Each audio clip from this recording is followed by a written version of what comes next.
the evil plan they have against Nnamdi Kanu and why Tinubu never want him released.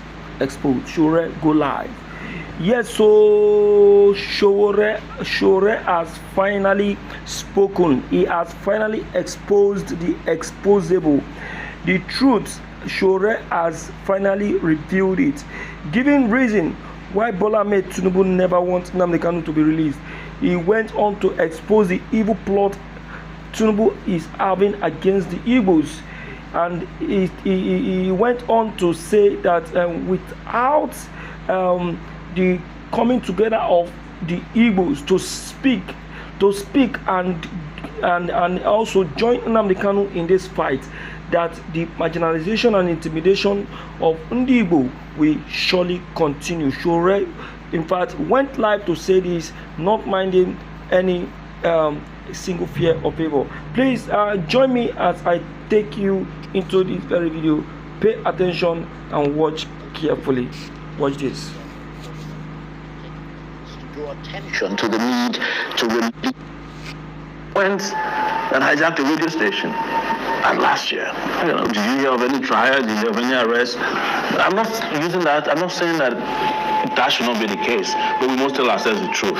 That it just doesn't look good that the Igbos are marginalized in every sector, including in the justice sector.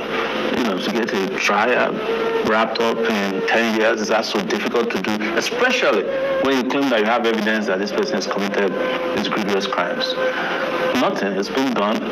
There's nobody who has been presented as a witness. The only witness that was presented in this case did not accuse him of any crime. He didn't say he found a gun on him or he was importing ammunition or weapons or had a grenade. He just said, well, he was making declaration that he wants Biafra. And I've checked the Nigerian Constitution, 1999 Constitution. There's nowhere it is stated that it's a crime to say that you want Biafra. Yeah. What has motivated you to take this step of calling on people to take to the streets to draw attention to the need to release Mr. Kanu? It's a number of things. And one is that we're friends. And we've been friends for a long time. In fact, I was one of the few people through Sahara TV that interviewed Nnamdi Kanu when he was relatively unknown, before he was arrested the first time. And I met him in 2019 in New York, had a conversation about the struggle for his people, and we struck a friendship then. And I was here in Nigeria, myself, held up by the Nigerian government when he was extraordinary rendition from Kenya. In fact, I was one of the few people who ran to court by the time he had been taken to the DSS detention, where he had been deposited before, after he was kidnapped from Kenya. So, but the most important thing is that I understand the nature of justice, fair hearing, his constitutional right. And it is in his own case that you can say that he's presumed guilty and he's trying to prove his innocence, which is very sad. If you look at how long it has taken for all these court processes to take place, you know that Kanu's fate is not in the hands of the judiciary. If a decision was taken today by the owners of Nigeria to let him go, the judge might sit in the middle of the night and let him go. And by the way, on my way here, something happened. President Tinubu just pardoned 82 people. One of them was Abat Macaulay, Nnamdi Azikiwe, of course, Farouk, who collected bribe from Otedola, a cocaine dealer who was in prison for life, and a fraudster. So if you can pardon this array of people and several others, I've been fighting for his release for a long time. I used to attend all his court trials under Buhari. I was attacked several times. Each time I went to court, I was attacked physically by the DSS, police, thugs. But this time around, I'm surprised at the number of non-traditional people, you know what I mean, who are in support of it. In fact, there was a poll put up by, it's not a scientific poll, by Tunde Ednon's page, who's a major Instagram influencer. And out of 17,000 people, 92% of them support the call for his release and the protest that's been planned for 20th of October. I understand you've tried to contact many leaders in the Southeast to take more public-facing action in support of Nnamdi Kanu's release. Have you been struck by their apparent lack of personal involvement and commitment to that cause? I'm not shocked, because I think on your show I once declared that Kanu's predicament or his ordeal is as a result of some persons in the Southeast who took a decision that his release would jeopardize their political career and future. That I know as far back as when Tinubu freshly became president, because I was part of some conversation to release him. And they said at that time, Imo elections are coming. If it comes out, APC might not win. Download Global, order from your favorite restaurants in town, and satisfy your cravings. Global, order anything, we deliver in minutes.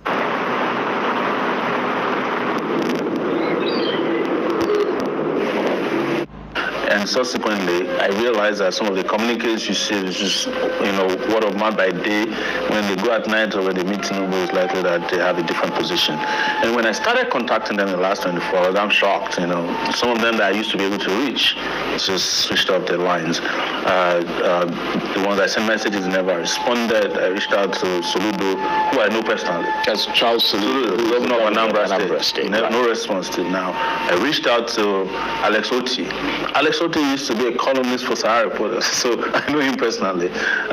No response till now. The only response I got was a nominal response that no, you shouldn't have dragged us the way you did. Reached out to Peter Obi, they said he's in Rome.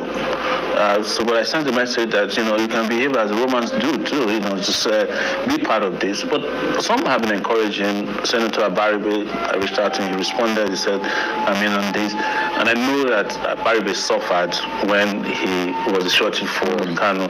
In fact, I was sleeping on Abaribe's bed at the DSS in 2019 shortly after he was released, because he was shorty for Nnamdi Kanu. So the rep from his state at the National House of Rep also signed up. A number of persons have signed up, some of them publicly, but there is no unified. I beg my people, no be today, nyash day back. Nigeria is always like this. You can see the analysis that Shore is giving. This is how Nigerian has been. It is not just Nnamdi Kanu. Him too has been, he has also been a victim of the same circumstance. But he said that he will not still back out if we continue until this very freedom of not just Nnamdi Kanu but the Biafrans are actualized. He said he's not backing out. He said that this is Nigerian for you and this is what Nigerians actually want. This is their plot against the Igbos and against Nnamdi Kanu. They never want the Igbos to exit Nigeria because of what they are actually gaining from the southeast. And so even the so-called governors and leaders and commissioners and all of that, they are also part and parcel of all of this evil. So Shore is saying that look, Igbos, the time has come for you all to take up the bull by the horn and fight and defend yourself, or else you don't want the future to be bright for you and your people.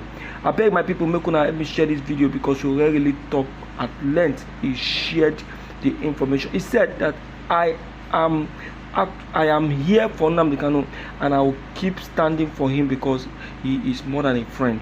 Exactly. You can see the experience he shared while he was in prison. You can see the experience is shared and what is actually how he's feeling concerning Nnamdi Kanu in prison and what he felt Nnamdi Kanu will be feeling. In fact, my people, don't be sponsored. This guy don't really suffer. Please share this video, let everyone hear their opinion and begin to pass the info. Thank you.